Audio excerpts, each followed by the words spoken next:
গণভোট এবং জুলাই সনদ বাস্তবায়ন আদেশ সেটাতে আগে আলোচনা হোক, এটা আমাদের অনুরোধ রইল আপনার প্রতি মাননীয় স্পিকার। ধন্যবাদ মাননীয় স্পিকার। মাননীয় সংসদ সদস্য, মাননীয় বিরোধী দলের চিফ হুইপ। মাননীয় স্পিকার, আপনাকে ধন্যবাদ।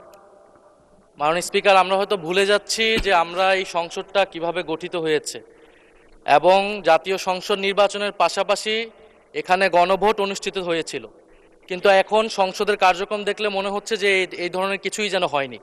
ফলে এটি যে কোনো জনগুরুত্বপূর্ণ ইস্যুর তুলনায় সবচেয়ে বেশি গুরুত্ব সহকারে এই সংসদে আলোচনা হওয়া উচিত, এর সুরাহা হওয়া উচিত, তারপরে আমাদের যে রেগুলার যে দৈনন্দিন কার্যক্রম সেটি হওয়া উচিত। আমরা আজকে বিধি মোতাবেকই আমাদের বিরোধী দলীয় নেতা উনি নোটিশ দিয়েছেন। আমরা আপনার প্রতি এবং এই হাউজের প্রতি আবেদন জানাচ্ছি যে আমরা প্রথমে এই বিধি, এই যে নোটিশ আমরা দিয়েছি জনগুরুত্বপূর্ণ ইস্যুতে গণভোট এবং জুলাই সনদ বাস্তবায়ন আদেশ সেটাতে আগে আলোচনা হোক, এটা আমাদের অনুরোধ রইল আপনার প্রতি মাননীয় স্পিকার।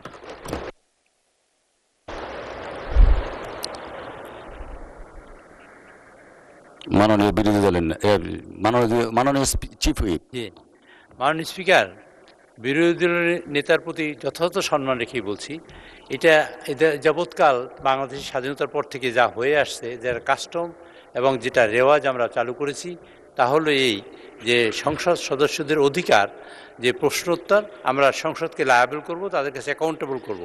আর ৭১ বিধি আমার এলাকা বা কোনো গুরুত্বপূর্ণ বিষয় নিয়ে আলোচনা আসলে সাধারণত সেগুলো আলোচনা হয়। এটার জন্য 2 ঘন্টার সময় নির্ধারিত আছে, 1 ঘন্টা 1 ঘন্টা।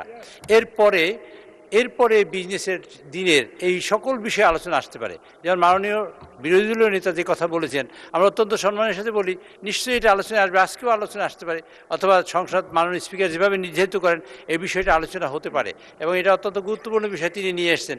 আমাদের দিক থেকে কোনো অসুবিধা নেই, কিন্তু বিষয়টা হলো এই, আমরা সকল মাননীয় সদস্যদের জানাতে চাই বা তাদের কাছে তাদের সহযোগিতা চাই এইভাবে যে এইটা আমাদের অধিকার, সকল সদস্য।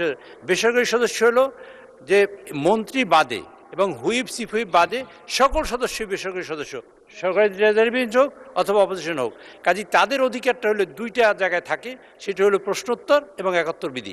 কাজে আমি মনে করি, আমি আপনাদের কাছে অনুরোধ করতে চাই যে ৭১ বিধি এটা শেষ করার পরে তারপর আপনারা এই প্রশ্ন উত্থাপন করুন, এবং আমার মনে হয় সেটা আলোচনা হতে পারে, এটা এড়িয়ে দেওয়ার কোনো সুযোগ নেই।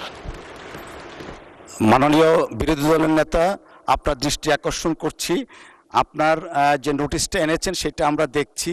আমরা একটু দয়া করে বিধিটা ফলো করে ৭১ বিধির পরেই আপনার এই নোটিশটার ব্যাপারে আমরা সিদ্ধান্ত জানাবো।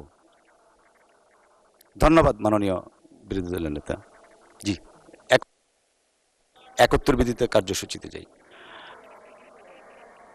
আমরা মাননীয় বিরোধী দলের চিফ হুইপ, আমরা এই নোটিশটাকে আমলে নিচ্ছি।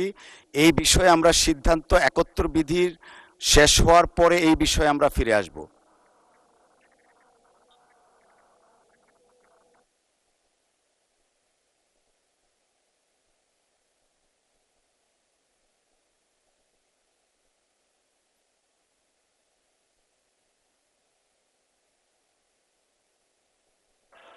মাইক দিবে মাননীয় বিরোধী দলের রায়কে সম্মান দেখানো উচিত মাননীয় স্পিকার।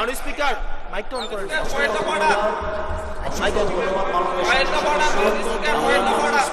দিনের কার্যসূচি অনুসারে আমরা যেটা বিধি মোতাবেক আছে সেই দিকে যাচ্ছি। মাননীয় বিরোধী দলের নেতা যে নোটিশটা দিয়েছেন সেই নোটিশটা আমরা পেয়েছি। এই নোটিশের ব্যাপারে আমরা যথাবিহিত পদক্ষেপ নিব। আমরা ৭১ বিধিটার দিকে একটু এগিয়ে তারপরে আমরা এটাতে আসছি। ধন্যবাদ মাননীয় স্পিকার, মাননীয় সংসদ সদস্য।